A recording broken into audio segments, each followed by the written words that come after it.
கலங்கரை சொந்தங்களுக்கு அன்பு வணக்கம். இன்று நம்மோடு நேர்காணலில் இணைந்திருப்பவர் சேகுவாரா ஜெய்சங்கர் அவர்கள். வணக்கம் சார். வணக்கம் சார். முதல்வர் ஜோசப் விஜய் அவர்கள் திருச்சியில் எரிமலையாய் வெடித்திருக்கிறார் அப்படின்னு சொல்லி ஊடகங்கள் பேசியிருக்காங்க. ஏற்கனவே ஆவேசம் ஆக்ரோஷம் எல்லாம் சொல்லியாச்சு. ஆனா ஆவேசம் ஆக்ரோஷம்லாம் இல்லை, ஆபாசம் தான் இருந்தது பேச்சுல. ஏன்னா அப்படிதான் இருந்தது அந்த துணி. இது கவர்ச்சி நீங்க அப்புறம் ஏதாவது என் வாயில வந்துடும் சொன்னாரா? அப்புறம் எதனா வாயில வந்துருன்னா என்ன வந்துரும்? இல்ல சார், கவர்ச்சியா இருக்கேன் அப்படின்னா டேஷ் அப்படின்றதுக்கு அப்புறம் என்ன சேர்த்துக்கலாம் சார்? நல்லா புரிஞ்சுங்க. முதல்ல இதுக்கு இந்த கிளாரிட்டிக்கு வாங்க. முதல்ல கவர்ச்சி படம் என்பது வேற, ஆபாச படம் என்பது வேற. கவர்ச்சின்றது எல்லாமே கவர்ச்சியில பாத்தீங்கன்னா எதுவும் தப்பான விஷயம் கிடையாதுமா. ஆபாசம் தான் தப்பான விஷயம். புரியுதுங்களா சொல்லுது? கவர்ச்சின்றதுன்னா கவரக்கூடியது, அவ்வளவுதான். ஈர்க்கக்கூடியது அவ்வளவுதான். அது ஏன் ஒரு கில்ட்டியான அந்த கவர்ச்சி சொல்றது உள்ளபடியே அதானே. இப்போ சீமான் அவர்கள் சொல்றது 100% உண்மை, 100% உண்மை. நானும் சொல்றேன், நீங்க கவர்ச்சியை தான் வெற்றி பெற்றீங்க, கவர்ச்சியை காட்டி தான் வெற்றி பெற்றீங்க. அந்த வெற்றிலேயே எங்களுக்கு சந்தேகம் இருக்கு, அது வேற விஷயம். எல்லாரும் 10 சீட்டு வருவாரா, 5 சீட்டு வருவாரா, 15 சீட்டு வருவாரான்னு சொல்லும்போது, அதுவும் பாண்டே போன்ற மிகப்பெரிய மேதைகள், அரசியல் மேதைகள் 10 சீட்டுக்கு மேலே வந்தால் நான் பேசுறதையே விட்டுறேன், இந்த தொழிலே விட்டுறேன்னு சொன்னாலும் அப்படி எல்லாருமே கணிப்பும் போய்த்து போகிற மாதிரி நீங்கள் ஒரு வெற்றி அடைஞ்சிங்கன்னு சொன்னால், அப்போ கவர்ச்சியே தாண்டி ஏதோ ஒன்று இருக்குது. நம்ம அதுக்கிட்ட போக வேண்டாம். ஏன்னா ரிசல்ட் வந்துடுச்சு, நீங்கள் முதலமைச்சர் பதவியை ஏற்றுட்டீங்க, அதுக்கப்புறம் அது இனிமேல் விசாரணைக்கு வரணும்னு சொல்ல முடியாது. ஏன்னா உங்களுக்கு மேலே உட்காந்துருக்கிறவங்களும் அந்த இவிஎம்ல கோல்மால் பண்ணிட்டு தான் உட்காந்துருக்குறாங்க. நான் சொல்கிறது யாரை? நான் சொல்லக்கூடியது டெல்லி மேலிடத்து சொல்கிறேன். அவங்களாம் இதே கோல்மால் பண்ணி தான் நாங்கள் உட்காந்துருக்குறாங்க. இதெல்லாம் உண்மை. அப்போ இவிஎம்ல ஏதோ ஒன்று நடந்திருக்கு, அது நம்மளால் ப்ரூவ் பண்ண முடியாது. ஸோ இப்போ நிறுவனம் இல்லாத குற்றச்சாட்டுக்கு வேல்யூ கிடையாது, உள்ளபடி நான் ஒத்துக்கிறேன். என் குற்றச்சாட்டு கூட, என் சந்தேகம் கூட இவிஎம்ல ஏதோ கோல்மால் பண்ணிட்டாங்க சொல்ல முடியுது, ஆனால் ஆதாரம் கிடையாது. அப்போது கவர்ச்சியை தாண்டி நீங்கள் ஏதோ ஒரு கோல்மால் பண்ணி வந்துட்டீங்க.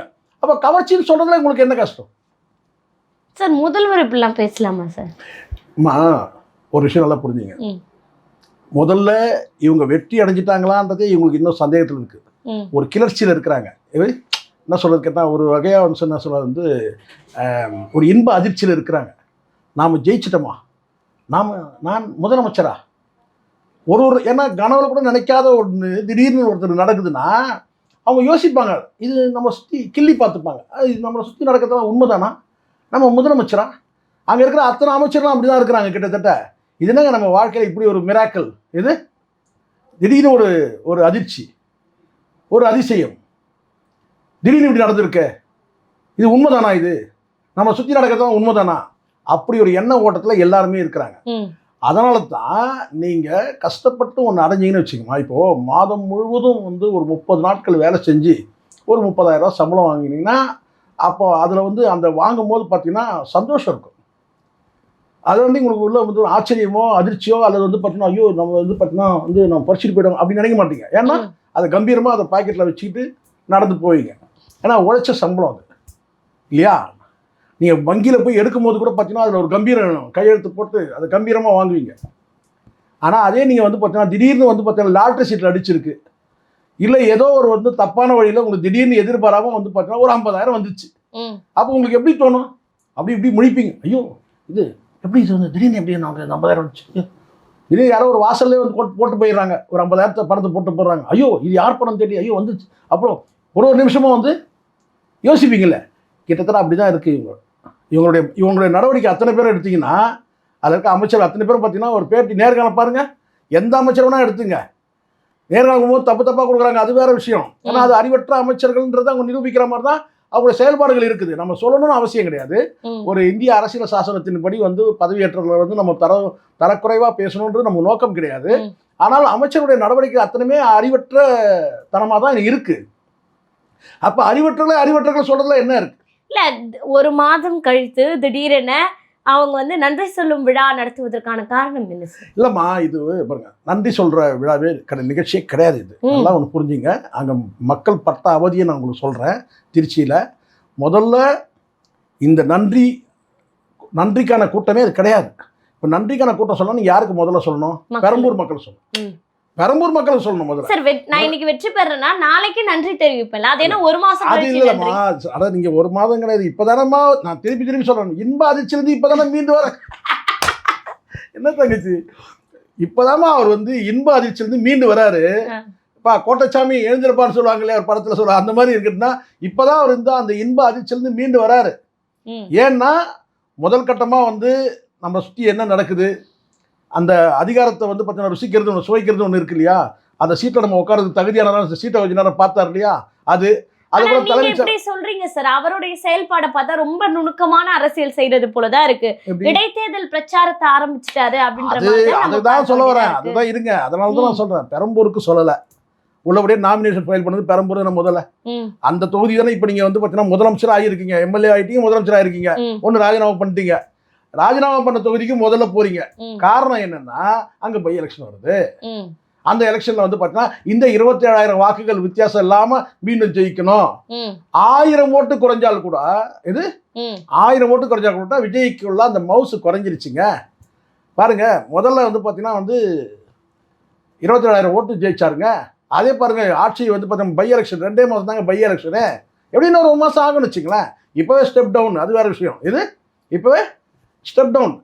அடுத்தடுத்த நாளில் வந்து பார்த்தீங்கன்னா வந்து விஜயின் மீதான அந்த நம்பிக்கைன்றது பார்த்தீங்கன்னா சொன்னாங்க இல்லையா, மாற்றம் வேணும் மாற்றம் வேணும் மாற்றம் வேணும். அந்த மாற்றம்லாம் வந்து ஏமாற்றம் ஆகிட்டு இருக்கு நாளுக்கு நாள். அப்போ அந்த ஏமாற்றங்கள் எல்லாம் வந்து ஒரு 2 மாத ஏமாற்றமும் சேர்ந்துருச்சுன்னு வச்சுங்க, அந்த 27,000 ஓட்டு வந்து லீடிங்லாம் வராது. அப்போ ஒரு 1000 ஓட்டு குறைந்தால் கூட விஜயோட அந்த கல்ட்டு எது, அந்த அது கவர்ச்சி சொன்ன கோவம் வந்துடும், அப்புறம் வாயில தான் வந்துடும்னுவாரு இல்லையா. கவர்ச்சி என்பது கெட்ட வார்த்தை கிடையாது, முதல்ல புரிஞ்சிடும். ஆனால் இங்கே சரி, கவர்ச்சியிலே உங்களுக்கு வந்து பார்த்தீங்கன்னா கஷ்டமாக இருக்குது, சொல்கிறதுக்கு கஷ்டமாக இருந்துச்சுன்னா நீங்கள் தான் சொல்லிடுங்க. நீங்கள் எந்த அடிப்படையில் இந்த வாக்குகள் வாங்கினீங்க, இந்த 106 சீட்டு ஜெயிச்சிங்க இல்லையா, எந்த அடிப்படையில்? கட்சிக்கார கொள்கை, தத்துவம், கோட்பாடு, இல்லை வேற என்ன ஸ்பெஷாலிட்டி சொல்லுங்கள். சொல்லுவார் ஒரு படத்தில், வடிவேல் சொல்லுவார், எதிரா செல்லம் என்கிட்ட அவனுக்கு ரொம்ப லைக் ஹெவியாக லைக் பண்ணி கேட்பார்ல, பாவனா கிட்ட கேட்பார், வடிவேல் கேட்பார், எதிரா செல்லம் இந்த மாமா கிட்ட வந்து உனக்கு ஹெவியாக லைக் பண்ணுச்சுன்னு. அது மாதிரி உங்ககிட்ட ஏதாவது ஹெவியான ஐட்டம் இருக்குல்ல, ஏதாவது ஒரு ஐட்டம் சொல்லுங்கள், இதுக்காக தான் இந்த மக்கள் தேர்ந்தெடுத்தாங்க. கவர்ச்சி இல்லைன்னு சொல்றீங்க சார். சரி, சீமான் அவர்கள் வந்து சொல்றாரு, அவர் தெரியாமல் சொல்லிட்டார். எப்படி சீமான் அவர்கள் தெரியாமல் சொல்லிட்டாரு வச்சுப்போம், நானும் கூட தெரியாமல் சொல்கிறேன். ஐயோ நான் கூட சொல்லிட்டேங்க, கவர்ச்சி முழுக்க முழுக்க கவர்ச்சியில் தானே ஜெயிச்சாரு, அப்புறம் கோல்மாலில் ஜெயிச்சாரு, நான் 2த்தையும் சேர்த்து சொல்கிறேன். சீமான் அவர்கள் 1 தான் சொல்கிறாரு, நான் 2 சொல்கிறேன், கவர்ச்சி இன்னொன்று கோல்மால், சரிங்களா, அப்படின்னு நான் சொல்கிறேன். அப்போது இந்த இடத்துல வந்து சீமான் அவர்கள் கவர்ச்சி சொன்னார், சீமான் அவர்கள் மட்டும்தான் சொன்னார், தெளிவாக சொன்னார், கவர்ச்சியை நம்பி வாக்களிச்சிங்கன்னு சொல்லி மேடையில் சொல்கிறாரு, அதில் உறுதியான நிலைப்பாட்டில் இருக்கிறார். இப்போ நீங்கள் சொல்கிறீங்க நான் கவர்ச்சியில் ஜெயிக்கிறேன், ரைட், சொல்லுங்கள், உங்ககிட்ட ஸ்பெஷல் ஐட்டம் என்ன சொல்லுங்கள், ஏதாவது ஒரு ஐட்டம் சொல்லுங்கள் சார், கட்சி சார்பாக சொல்லுங்கள், அல்லது உங்ககிட்ட சொல்லுங்கள், எது ஸ்பெஷல் ஐட்டம்? நீங்கள் தனி மனித ஒழுக்கம் கூட இல்லாமல் நீங்கள் கான்வாயில் ஒரு நடிகையை கூப்பிட்டு வரீங்களா இல்லையா? அப்போ உங்ககிட்ட ஒழுக்கமே இல்லைல்ல, ஒழுக்கத்துக்கு கூட நீங்கள் கேரண்டி கொடுக்க முடியல இல்லையா? இந்த ஒழுக்கம் இன்மைதான் ஆட்சிக்கு வரத்துக்கு முன்னாடியே இருந்துச்சு. அன்னைக்கு கல்யாணம், இன்னைக்கு சாவு, அவ்வளவுதான் வித்தியாசம். சரி, இப்படிலாம் பேசுவீங்கன்னா இப்போ வந்து ராஜ்யசபா சீட்டுக்கு ரெடி ஆக்கிட்டு இருக்காங்க. நான் என்ன சொல்றேன், இன்னைக்கு தாராளமா நீ ஜெயிக்க வைங்க. இந்த மக்களுக்கு இது நாம் தமிழர் கட்சிக்கு துரோகம் பண்ணிட்டு இது வாக்களிச்சாங்க இல்லையா, இந்த மக்கள் முழுக்க முழுக்க வந்து உழைக்கிற கூட்டம் எது வந்து பார்த்தீங்கன்னா ஒரு நெறிகளோட வந்து ஒரு சுய கட்டுப்படுற ஒழுக்கத்தோடு நடக்கிற கட்சி எதுன்றத கொஞ்சம் கூட வந்து கவனத்தில் எடுத்துக்காம இந்த வாக்களித்த மக்கள் இருக்கிறாங்க இல்லையா, அந்த மக்கள் வந்து இதெல்லாம் பார்த்து அவதிப்படட்டமே, நம்ம அதை பார்த்து சந்தோஷப்படுவோம். சரி, இப்போ நம்ம நான் என்ன கேட்குறேன், த்ரீஷாவும் இல்லைம்மா, அது எந்த ஷா வேணாலும் வந்து பார்த்தீங்கன்னா வந்து எம்பி ஆகட்டும், இதெல்லாம் மக்கள் பார்த்து வந்து பார்த்தீங்கன்னா வந்து கஷ்டப்படணும்னு இருந்தால் யார் மாற்ற முடியும்? இல்லை சார், நம்ம இப்போ பேசிட்டு இருக்க இந்த வேலையில் வந்து பார்த்தீங்கன்னா விஜய் அவர்கள் 5 பேர் சாய்ஸில் வச்சிருக்காரு. ஜான் ஆரோக்கியசாமி, ஜெகதீஷ் அவர்கள், அதே போல த்ரிஷா, பண்டித், இவங்கெல்லாம் இருக்காங்க. யாரை தேர்ந்தெடுப்பாரு சார்? இல்லை, ராஜ்யசபா எனக்கு தெரிஞ்சு நான் சொல்கிறேன், ஜான் வந்து ஜானோட பழகினதுக்கு தெரியும், நிச்சயமாக ஜான் அந்த ரேஸில் கிடையாது. எந்த பதவி ரேஸ்லையும் ஜான் கிடையாது. அழுத்தமாக பதிவு பண்ண இது என்னால் உறுதியாக சொல்ல முடியும், உறுதியாக சொல்லணும். ஏன்னா அவர் எந்த இன்னும் சொல்லப்போனால் இந்த செக்ரட்டரியேட்டில் வந்து பார்த்தீங்கன்னா இப்போ அட்வைஸராக கொடுத்துருக்காங்க இல்லையா, இதுவே அவர் விரும்பாத பதவி. ஏன்னா அவர் எங்கிட்ட சொன்னதுன்னு கேட்டால், தேர்தல் முடிஞ்சதும் என்னுடைய வேலை முடிஞ்சது சார், நான் அடுத்த ஸ்டேட்டுக்கு போயிடுவேன் நான். அதனால தான் எந்த மேடையிலையும் இது வரைக்கும் விஜயோட சேர்ந்து எந்த மேடையிலும் இப்போ ரவுண்டு போட்டு காட்டுறாங்கல்ல, எல்லாரையும் காட்டுறாங்கல்ல, விஷ்ணு ரெட்டியை காட்டுறாங்க, ஜெகதீஷை காட்டுறாங்க, எல்லாரையும் காட்டுறாங்கல்ல. ஏன் ஜானை காட்ட முடியல? ஜானும் விஜய் சேர்ந்த ஒரு போட்டோ வெளியிட்ட சொல்லுங்க. அப்போ அவர் எவ்வளோ கவனமாக இருக்கிறார். காரணம் கேட்டால் அவர் என்ன சொன்னார்னா, நான் பிரசாந்த் கிஷோர் மாதிரி அவருக்கு ஒரு ட்ரீம் கேட்டால் இந்திய அரசியலை நான் தீர்மானிக்கிற இடத்துல என்னால் நாளைக்கு நான் பிரைம் மினிஸ்டருக்காக வேலை செய்ய போயிடுவேன், யாருக்கிடம் போயிடுவேன்.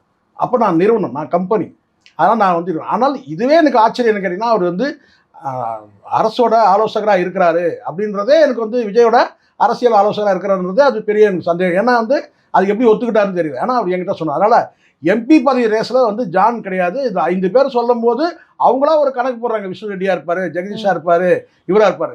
ஆனால் எனக்கு தெரிஞ்சு வந்து பார்த்தீங்கன்னா வந்து இந்த 5 பேருமே வரதுக்கான வாய்ப்பு எனக்கு இல்லை. இல்லையா? இல்லை, இந்த 5 பேருமே வராமல் 6வது நபராக ஒருத்தர் யாராவது வரதுக்கு வாய்ப்பு இருக்குது. அது பார்க்கலாம், நம்ம என்ன நடக்கு சொல்ல முடியாது. லயலாமணி இல்லையா தம்பி? ஏன்னா எதை சொன்னா இந்த 5 பேருமே ஓரளவுக்கு கொஞ்சம் அறிவுள்ளவங்களா இருப்பாங்க. சரி, இப்ப நேற்று விஜய் அவர்கள் அதாவது எதிர்கட்சியை குறிப்பாக திமுக குறி வச்சுதான் நேத்தும் பேசியிருக்காரு.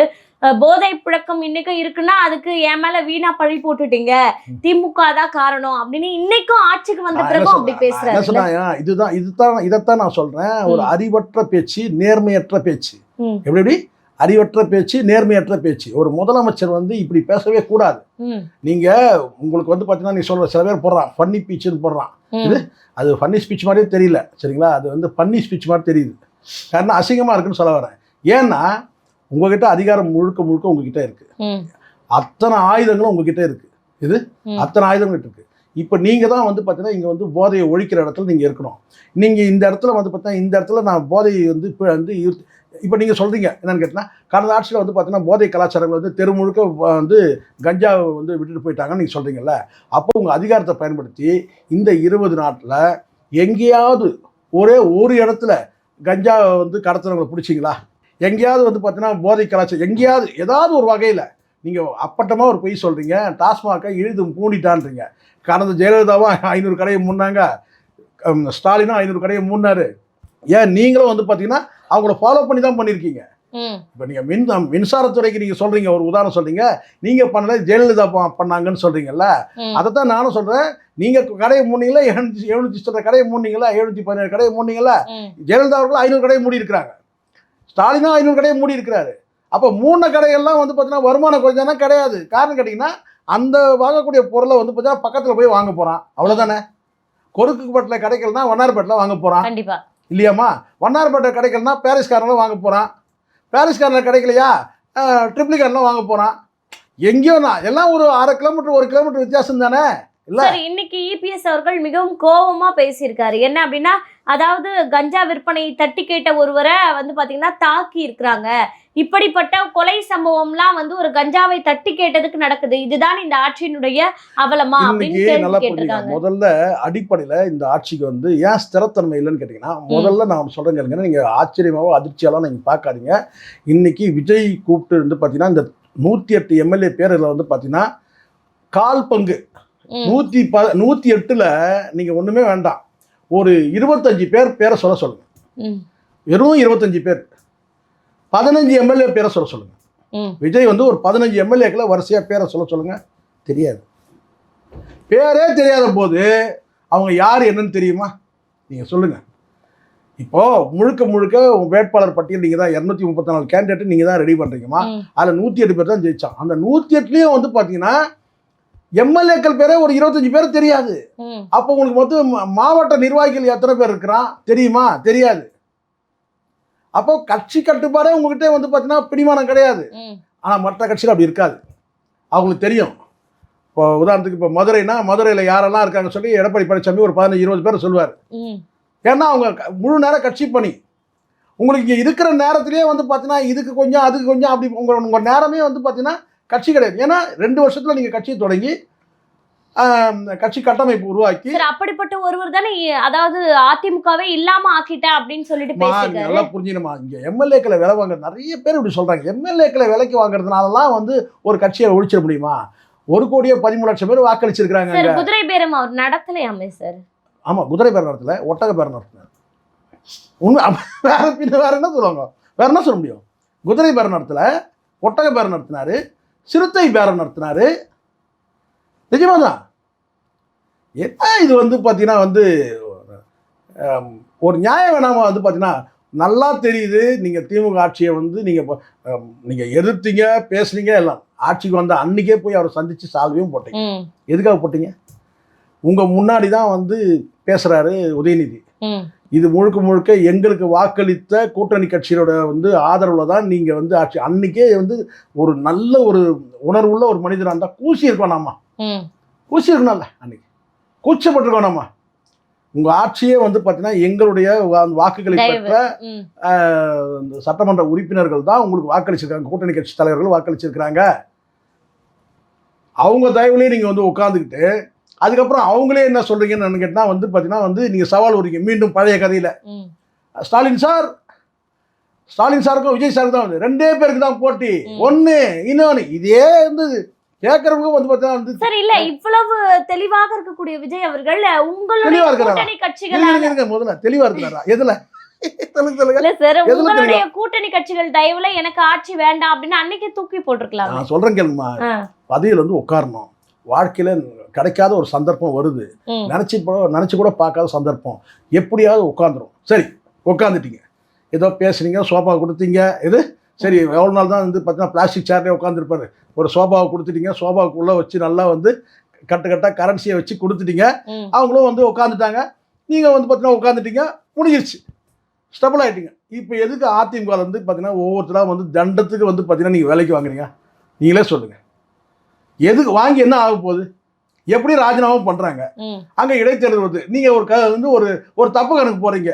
அந்த 4 தொகுதியிலையும் ப்ளஸ் உங்களுடைய திருச்சி கிழக்கு இந்த 5 தொகுதியிலையும் வந்து நம்ம எம்எல்ஏக்களை நிற்க வச்சுட்டு சரி அப்படியே கூட இருக்கட்டும்மா, 5 பேர் வராங்கம்மா. நாளைக்கே உங்களுக்கு வந்து பார்த்தீங்கன்னா வந்து இந்த காங்கிரஸ் வெளியே போயிடுறான், அந்த 5க்கு 5 சரியா போச்சா? நீங்கள் உள்ளபடியே நீங்கள் பண்ணணும்னா சொன்னால் ஒரு 20 பேரை ராஜினாமா பண்ண வச்சு அந்த 20 தொகுதியில் நீங்கள் வந்து நிற்க வச்சிங்கன்னா ஒரு 10 பேர் ஒன்று கேட்டால் நம்ம மெஜாரிட்டி ப்ரூவ் பண்ணுறது வசதியாக இருக்கும். ஏன்னா நீங்கள் உங்கள் கணக்கு வந்து நான் கேட்டிங்கன்னா உங்கள் எண்ணம் எல்லாமே வந்து எப்படி மெஜாரிட்டி தக்க வைக்கிறது. ஏன்னா இங்கேருந்து 2 பேர் பிடிங்கிட்டா என்ன பண்ணுறது? எங்கேருந்து 2 பேர்? விசிகால இருந்து 2 பேர் பிடுங்கலாம், இல்லை கம்யூனிஸ்ட் வந்து 2 பேர் பிடிக்கலாம், இல்லை வந்து முஸ்லீம் பிடிங்கிட்டா என்ன பண்ணுறது? அப்போ நம்ம ஆட்சி வந்து கவிழ்ந்துடும். அப்போ என்ன செய்யணும்? அப்போ என்ன செய்யணும்? ஒரு 4 பேர் எம்எல்ஏ ராஜினாமா, அந்த ஒரு 4 பேரில் ஒரு 10 பேர் பண்ணாலும் ஒரு அர்த்தம் இருக்குது. 4 பேர் பண்ணுறீங்க, இந்த 4 பேருமே ப்ளஸ் உங்கள் ஒன்று 5, இந்த 5 பேரும் தேர்தலில் வந்து நீங்கள் நிற்க வச்சு நீங்கள் ஜெயிக்க வைக்கணும். அது எவ்வளோ கஷ்டம் தெரியுங்களா? இந்த 27,000 நீங்கள் திருச்சி கிழக்கில் 27,000 ஒரு 1000 பேர் குறைஞ்சா கூட உங்களுடைய கிரேடு குறையுது. விஜய்ன்ற அந்த கல்ட்டு வந்து எப்படி நீங்க கஷ்டம் சொல்றீங்க? ஆளும் கட்சியா அவர் உட்கார்ந்துட்டாரு, அவருக்கு தானே இடைத்தேர்தல் சாதகமா. அதுதான் சொல்றேன், ஆளுங்க அப்படிதான் எல்லாரும் சொல்றது. இதே இடைத்தேர்தலில் வந்து பார்த்தீங்கன்னா வந்து மாற்றி வாக்களிச்ச கதைலாம் இருக்கு, சரிங்களா? அது ஜெயலலிதாவுக்குள்ளே வந்து பார்த்தீங்கன்னா வந்து மிகப்பெரிய ஆளுமைன்னு சொன்ன ஜெயலலிதாவை கவன கதைலாம் இருக்கு, சரிங்களா? அதான் விஜயகாந்த் அவர்களுக்கும் வந்து ஜெயலலிதாவுக்கும் வாக்குவாதம் சட்டசபையில் நடந்துச்சு, சரிங்களா? எப்படி நீங்கள் பெண்ணாகரத்தில் தோத்தீங்கன்னு கேட்டார்ல, அந்த மாதிரி தான் இங்கேயும் வந்து பார்த்தீங்கன்னா சர்க்கிள் இருக்குது. நீங்கள் நினைக்கிறீங்க அந்த 5 பேர் 4 பேர் 5 பேர் நிற்க வச்சு மீனா. இப்போ நான் கேட்குறேன், இந்த 4ல் வந்து பார்த்தீங்கன்னா வந்து அதிமுக வந்து பார்த்தீங்கன்னா இந்த 4ல் 2 தொகுதியில் ஜெயிக்கிறாங்கம்மா. நீங்கள் 2 நீங்கள் வெற்றி பெறதா கூட வச்சுங்க, அப்போ மட்டும் மெஜாரிட்டியாக வந்துடுச்சு உங்களுக்கு. நான் கேட்குறேன், சொல்லுங்கள். இப்போ ஒரு 20 எம்எல்ஏக்கள் ராஜினாமா பண்ணுறாங்க, அந்த 20 எம்எல்ஏக்கள் வந்து பை எலெக்ஷன் நடக்குது, அதில் நீங்கள் ஒரு 10 பேர் ஜெயிச்சாலும் உங்கள் ஆட்சியை தக்க வச்சுக்கிறீங்க, ரைட்? ஏன்னா பிராண்ட் மாறுது, ஏடிஎம்கேலேருந்து டிவிகே ஆகிட்டாங்கன்னு சொல்லலாம், இல்லை டிஎம்கேலேருந்து ஒரு 4 பேர் மாறிட்டாங்கன்னு சொல்லலாம். ஆனால் 4 எம்எல்ஏக்கள், அந்த 4 எம்எல்ஏக்கள் அதிமுக இருக்கு. அங்கே மக்கள் வந்து உங்களுக்கு வாக்களிக்காமல் அதிமுக வாக்களிச்சிருக்காங்க. இப்போ ஆட்சி அதிகாரத்தில் இருக்கிறீங்க, அப்புறம் மக்களுக்கு வந்து பார்த்தா தேனாரம் பாலாரம் ஊற்றிட்டீங்க.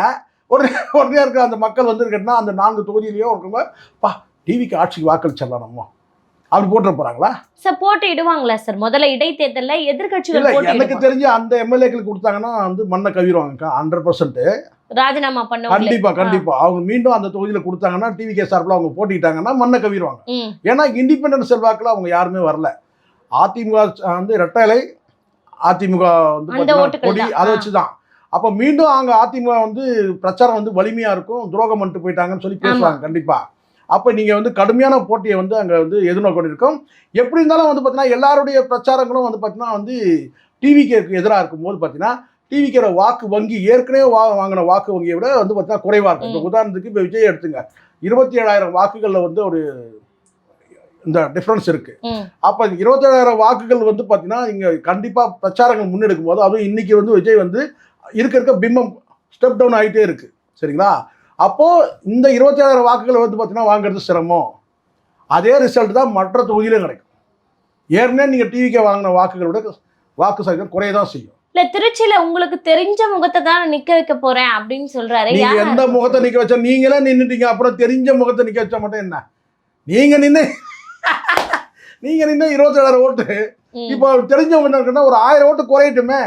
அப்ப விஜய் என்ற பிம்பம் உடையுது இல்ல, அங்க டிவி கேட்கற செல்வாக்கு குறையுது இல்ல, அப்ப பேசுவாங்கல்ல. அது காரணம் இந்த முறை பிரச்சாரத்தை முன்னெடுக்கும் போது உங்களுடைய ஆட்சி அவலங்களா சொல்லுவாங்கல்ல. இப்ப ஆட்சிக்கு எதிரான வந்து பார்த்தீங்கன்னா ஒவ்வொரு நாளும் ஆட்சிக்கு எதிரான மக்கள் திரண்டு இருக்கிறாங்க. இதான் உண்மை. நீங்க யார் வேணாலும் வந்து பார்த்தீங்கன்னா அங்க இருக்க ஸ்ட்ராட்டஜிஸ்டுக்கு நல்லா தெரியும். ஜான் ஆரோக்கியசாமி யாரை ஏமாற்ற முடியாது.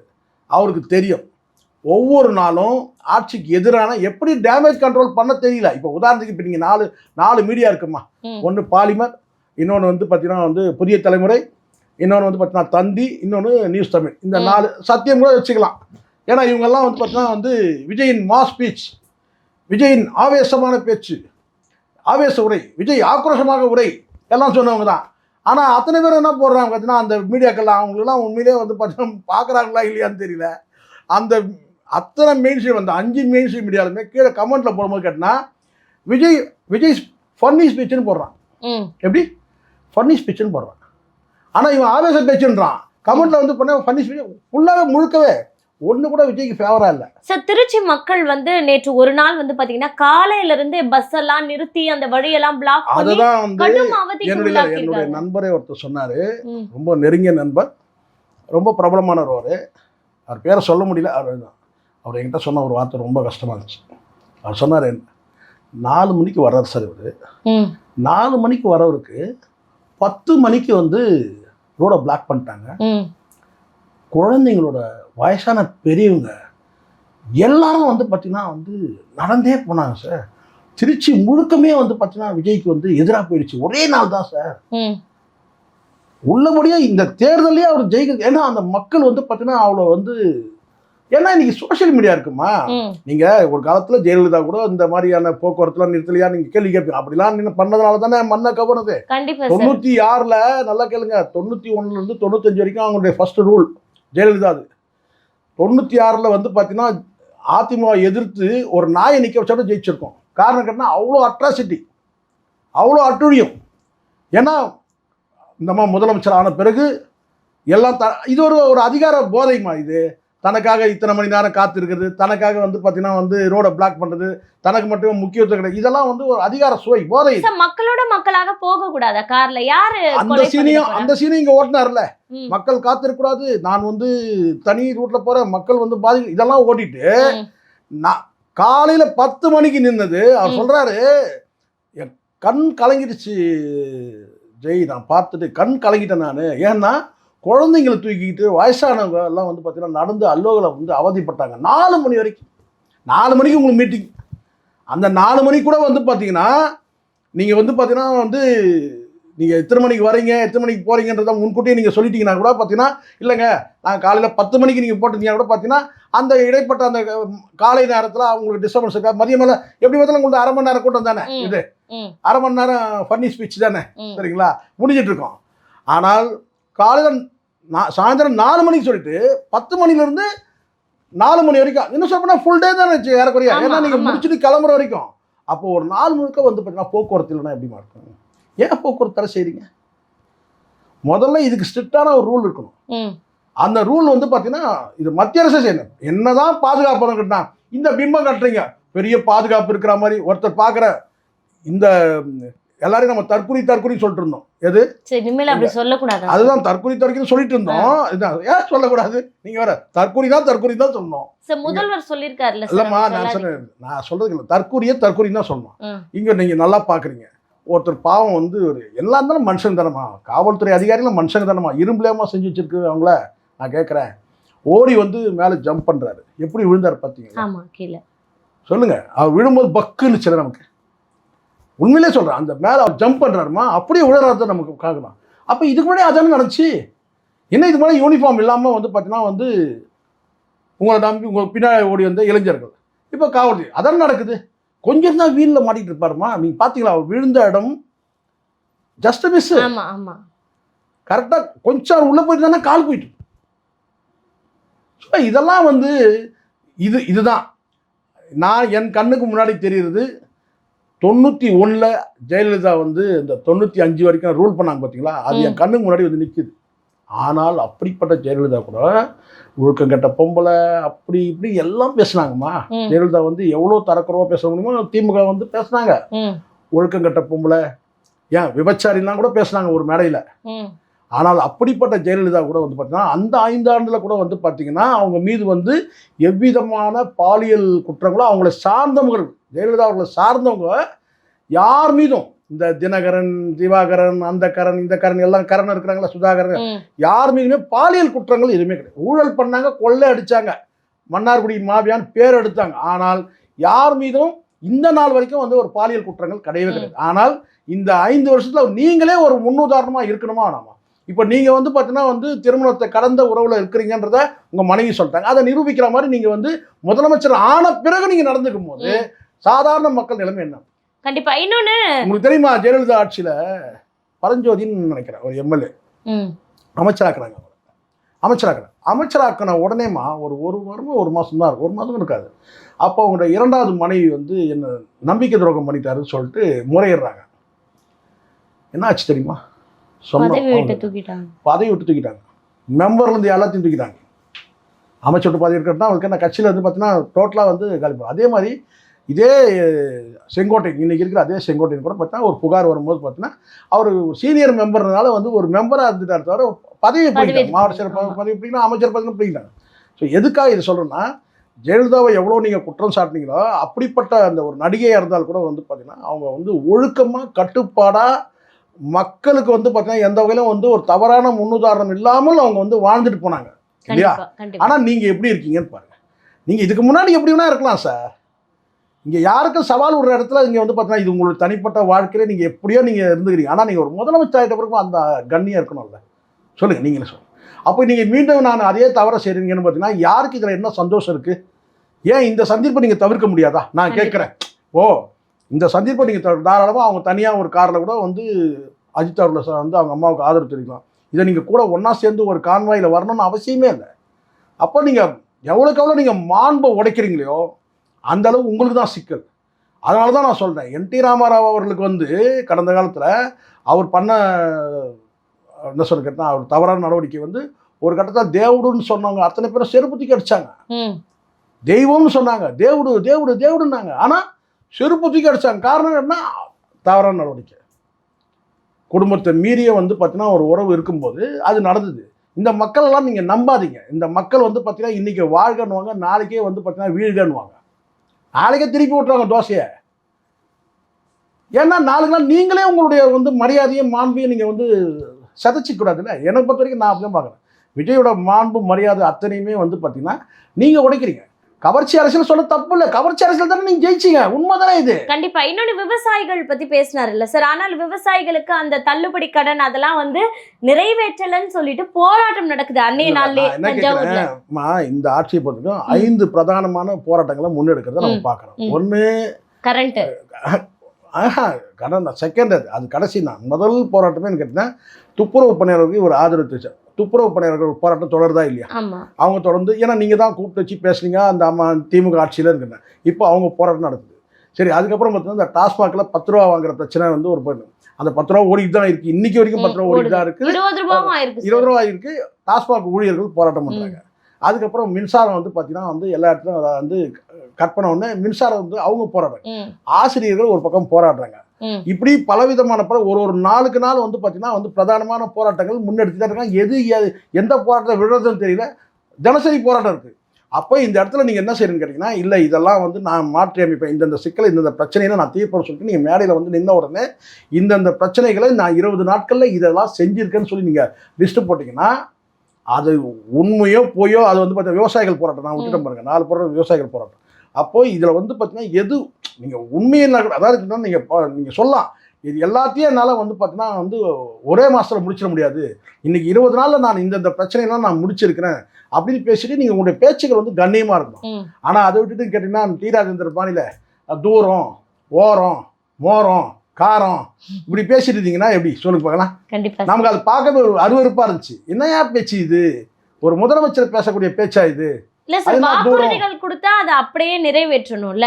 அப்ப முன்னாடி ஒரு வாக்குறுதி இல்ல அததான் அவர் என்ன சொல்றாருன்னு கேட்டீங்கன்னா, மிகைப்படுத்தி சொல்றது கேட்டீங்கன்னா, இந்த விவசாயிகள் போராட்டத்தை வந்து விவசாயிகளுக்கு பிரச்சனை வந்தது, நான் வந்து அந்த கடன் தள்ளுபடி நான் சரி செஞ்சுட்டேன். ஆனால் அதுல குறைபட்டது என்ன சொல்லிடணும், இவ்வளவு குறைபட்டிருக்கு, இந்த இப்போ இருக்கிற நிதி சம்பந்தமா இவ்வளவுதான் இருந்தது, நான் பண்ணிருக்கேன், அடுத்த பட்ஜெட்ல நான் மீண்டும் பண்ணுவேன்னு ஒரு நம்பிக்கை கூட மக்கள் போறாங்க. இப்போதைக்கு எங்கிட்ட இருக்கிற வந்து பணம் வந்து பார்த்தீங்கன்னா வந்து கஜானால பணம் இல்லை. அதான் உங்ககிட்ட வழக்கமாக ஏற்கனவே சொல்லிட்டீங்க முதல்லையா, கஜானா வந்து காலின்னு சொல்லிட்டு. இப்போ வந்து இருக்கக்கூடிய வந்து வருவாய் கருத்தில் கொண்டு நாங்கள் இதை செஞ்சுருக்கிறோம். வரக்கூடிய வந்து பார்த்தீங்கன்னா இன்னும் 5 ஆண்டு காலம் இருக்குது, அதுக்குள்ளே கடன் வந்து முழுமையாக தள்ளுபடி பண்ணோம் சொல்லியிருந்தீங்கன்னா அதில் ஒரு வந்து நம்பிக்கை இருக்கும்.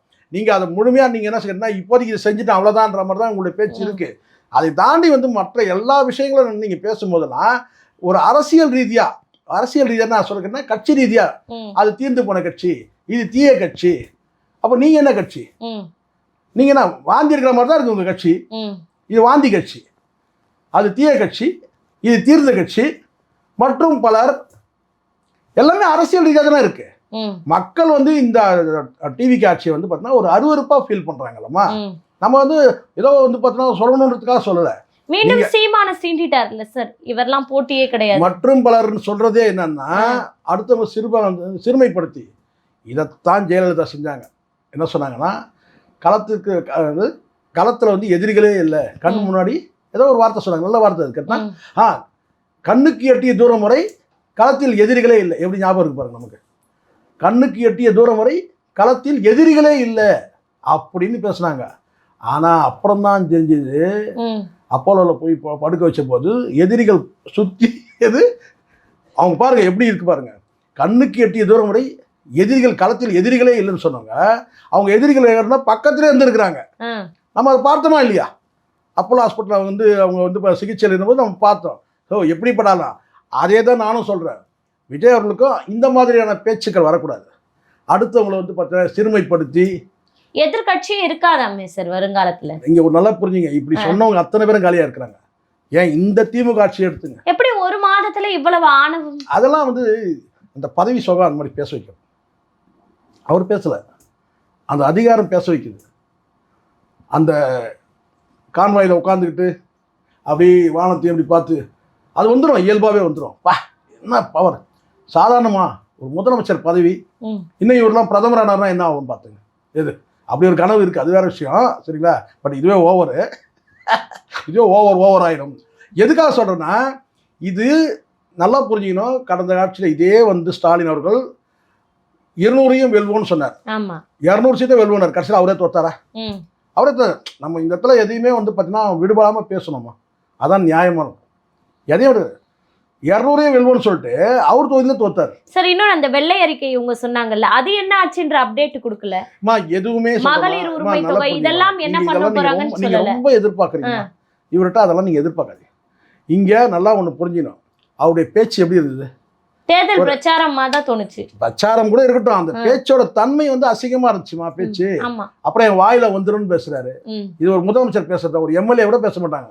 சிவாஜி கிருஷ்ணமூர்த்தியே பரவாயில்ல, அந்த ஆள் பார்த்துருப்பாரு, நமக்கே டஃப் கொடுக்குற மாதிரி இருக்கிறாரு, பார்த்துருப்பாரா இல்லையா? இந்த முதலமைச்சர் நமக்கே டஃப் கொடுக்குறாரு, சிவாஜி கிருஷ்ணமூர்த்தி மாதிரி தான் இந்த பேச்சு. அசிங்கமான பேச்சு. அறிவற்ற அமைச்சர்கள் இருந்தால் அவங்க நிரூபிக்கிறாங்களா இல்லையா? ஒரு இடத்துலையும் ஒரு இடத்துலையும் வந்து பார்த்தீங்கன்னா, நான் ஏற்கனவே சொன்னது தான், இந்த அருள்ராஜ் ஐஆர்எஸ் இவங்கெல்லாம் ஓரளவுக்கு கொஞ்சம் வந்து சமாளிக்கிறாங்க, சரிங்களா? ஆனால் மற்றது இதுவே வந்து பார்த்தீங்கன்னா விஷால் சொன்ன விஷயத்தில் நான் உடன்படலாமா? யாரும் பிறக்கும் போதே அமைச்சராகிறதில்லை, அனுபவத்தில் கொஞ்சம் கொஞ்சமாக வந்து நாளுக்கு நாள் டெவலப் ஆகணும். ஆனால் இங்கே பார்த்தா அந்த மாதிரி எதுவும் தெரியல. இந்த ராஜமோகன் வந்து அவருடைய வேலை என்ன, கல்வி அமைச்சர். இவர் முதலமைச்சரை வரவேற்பு நிகழ்த்துற இடத்துல இருக்கீங்க. நீங்கள் யார்? நீங்கள் ஒரு கல்வி அமைச்சர்னா அந்த கண்ணியத்தோடு இருக்கணும்ல. ஸோ அமைச்சர்கள் எல்லாருமே வந்து பார்த்தீங்கன்னா கண்ணியம் இல்லாமல் போச்சு. புகழ் மாலை சூட்டுறாங்க சார். புகழ் மாலை நீங்கள் சூட்டினா கூடமா நீங்கள் பாருங்க, உள்ளபடியே நீங்கள் சாதிச்சுன்னா செய்யுங்க. ஒரு பெரிய நிகழ்ச்சி. இப்போ நான் கேட்குறேன் வந்து, பெரும்பாலும் விஜய் வந்து சட்டசபையிலையும் அவர் வந்து பிரச்சனைகளை எதிர்கொள்ள முடியல. ஒரு எதிர்கட்சி தலைவர் பேசும்போது பார்த்தீங்கன்னா அது வந்து கவுண்டர் கொடுக்க முடியாத, வீட்டுக்கு போயிட்டு அறிக்கை எழுதி அனுப்பிச்சா பார்த்தோம். குணால எப்படி வந்து கமல் எழுதுவாரோ அந்த மாதிரி தான் எழுதி அனுப்பியிருந்தீங்க, நம்ம பார்த்தோம். சரி, அதுக்கப்புறம் இப்போ மேடையில் வந்தபோது கூட பார்த்தீங்கன்னா எழுதி கொடுக்கறது தான் பேசுறீங்க. அந்த எழுதி கொடுக்கறதுலாம் ரொம்ப மோசமாக இருந்துச்சு, ரொம்ப கஷ்டமாக இருந்துச்சு. தூண்டு சக்தி, தூர சக்தி, காந்து போன சக்தி, தீந்து போன, என்னது இது, என்ன பேச்சு இது, எனக்கு ஒன்றும் புரியவே இல்லை. என்னது இது டைலாக்ஸ்? எவ்வளோ வந்து நீங்கள் பேசணும்னா நீங்கள் குறைவாக கூட பேசுங்க. 20 இத்தனை வந்து பார்த்தீங்கன்னா வந்து இத்தனை நாட்கள் என்னுடைய ஆட்சியிலேருந்து இந்தந்த வந்து கோப்புகளை நான் கையெழுத்துட்டு இருக்கேன், இதெல்லாம் செஞ்சுருக்கிறேன், இனி ஒரு காலத்தில் வந்து பார்த்தீங்கன்னா இதெல்லாம் நான் செஞ்சு முடிப்பேன் அப்படின்னு நீங்கள் சொல்லுங்கள். அரசியல் ரீதியாக நீங்கள் பேசணுன்னா கூட நீங்கள் தாராளமாக வந்து கேட்டால் எல்லாரையும் நீங்கள் வந்து பார்த்தீங்கன்னா சொல்லலாம். இவங்க வந்து பார்த்தீங்கன்னா வந்து இந்த மாதிரி ஒரு கருத்து சொன்னாங்க, அந்த மாதிரி கருத்து சொன்னாங்க, அதுக்கு நீங்கள் பதில் கூட கொடுங்க, அரசியல் ரீதியாக பதில் கொடுங்க. ஆனால் அது என்ன, அது வந்து பார்த்தீங்கன்னா இவங்க தீய சக்தி, இவங்க தீர்ந்து போன சக்தி. என்ன தீர்ந்து போயிட்டாங்க? 1 கோடி பேர் வாக்களிச்சு, 1 கோடியே 13 லட்சம் பேர் வாக்களிச்சிருக்காங்க. அது எப்படி தீர்ந்து போன சக்தி ஆகிடும் அதிமுக? நான் கேட்குறேன். மற்றும் பலர்ன்றீங்க. இந்த மற்றும் பலர் இப்போ தெரியாது, இப்போ பை எலெக்ஷன் வருது இல்லை, அந்த மற்றும் பலர் நாம் தமிழர் தான் இவர் சொல்கிறாரு. மட்டும் நான் புரிஞ்சுக்கிறேன் அப்படிதான். மற்றும் பலர்னு சொல்கிறது கேட்டால் அது ஆணவமான பேச்சு. சரிங்களா? சொல்கிறேன், முதல்ல உங்கள் வெற்றியே ஃபேக்குன்றது இங்கே ஊர் உலகெல்லாம் பேசிகிட்டு இருக்கு. எப்படி ஜெயிச்சாங்க, எப்படி ஜெயிச்சாங்க, எல்லாரும் ஓட்டு போட்டணும்னு சொல்கிறான். இவர் எப்படி முதலமைச்சர் ஆனாருங்க? ஓட்டு போடாதன்னு சொல்கிறான், இவர் எப்படி முதலமைச்சர் ஆனார்? எல்லாரும் கேட்குறது அதுதான். ஸோ நீங்களே இன்னும் அந்த எக்ஸைட்லேருந்து வெளியே, அந்த இன்ப அதிர்ச்சியிலேருந்து நீங்களே இன்னும் வெளியே வரல. இதெல்லாம் உண்மை. அப்போ நீங்கள் போய் என்ன செய்ய மற்றும் பலர்ன்றீங்க. மற்றும் பலர் இந்த 5 தொகுதி நீங்களே ஆப்பில் ஏறி உட்காந்துட்டீங்க. ஒன்னோட போயிருக்குமா ஒரு பை எலெக்ஷனோட? நீங்கள் 4 பேர் ராஜினாமா பண்ண சொல்லி அந்த 4 பேருக்கு நீங்கள் பை எலெக்ஷன் நடத்தும் போது அதில் எப்படியும் தேர போகிறதில்ல. அப்படியே வந்தாலும் 1-2 தான் வரப்போகுது. நீங்கள் வேணா பாருங்க. ஏன்னா இப்போ ஆட்சிக்கு எதிரான வாக்கு. அப்போ எப்படி திமுக ஆட்சிக்கு எதிரான வாக்கு? பொது வேட்பாளர் வாய்ப்பு இருக்கா? இல்லைம்மா, இல்லை, சான்ஸே கிடையாது. அந்த பொது வேட்பாளர் நல்லா புரிஞ்சிடும். பொது வேட்பாளர் நீங்கள் நாம் தமிழர் தனித்து, நாம் தமிழர் சேர்ந்தாதான் பொது வேட்பாளர். நீங்கள் ஒரு கட்சியில் வந்து பார்த்தீங்கன்னா நீங்கள் வந்து விட்டால் கூட வந்து பொது வேட்பாளர்னா போட்டியிடக்கூடிய அத்தனை கட்சிகள் சுயேட்சையை தவிர்த்துட்டு எல்லாரும் சேர்ந்து ஒரு பொது வேட்பாளர் நாம் தமிழர் தனித்து போட்டியிட போகுது. சரிங்களா? போட்டிகிட்டே ஆகணும். காரணம் என்னென்னா, நீங்கள் வாக்கு சதவீதம் வந்து பார்த்தீங்கன்னா கவர்ச்சின்னு சொன்னாங்கல்ல, அந்த கவர்ச்சி இப்போ காலியாகிடுச்சு, கவர்ச்சி குறைஞ்சிச்சு. அதை நிரூபிக்கணும்னா பார்த்தீங்கன்னா நாம் தமிழர் தனித்து போட்டிடணும். அது போட்டிட்டு தான் போகிறாங்க. அப்போ பொது வேட்பாளர் சான்ஸே கிடையாது.